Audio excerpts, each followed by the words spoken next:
অমাবস্যার রাত, গ্রাম শান্ত, কিন্তু বটগাছের গোড়ায় পড়ে থাকা ছোট কলসিটি আজ অদ্ভুতভাবে ঝলমল করছে। মোড়ল সাহেব সতর্ক করলেন, এই কলসি ভাঙলে জমিদার রঘুনাথের শেষ বংশধরকে খুঁজে বের করবে, আর যদি সে জীবিত থাকে।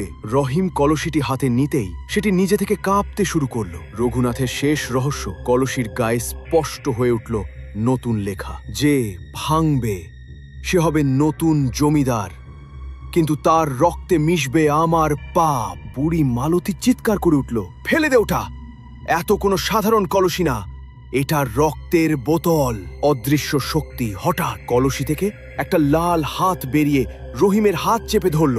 দূর থেকে শ্যামলের আত্মার কণ্ঠস্বর, ওই কলসিতে রঘুনাথের শেষ নিঃশ্বাস বন্দী, ভাঙলে সে ফিরে আসবে।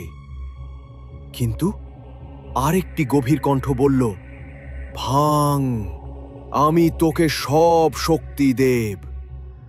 রহিমের শেষ সিদ্ধান্ত। রহিম ছুরি দিয়ে নিজের হাত কাটল, রক্ত ঝরল কলসির মুখে।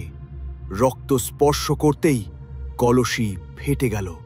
ভিতর থেকে একটি শিশুর কান্নার শব্দ ভেসে এলো। মাটিতে পড়ে থাকা একটা পুরনো রুমাল, তাতে লেখা, রঘুনাথের হারানো ছেলে যে বেঁচে আছে।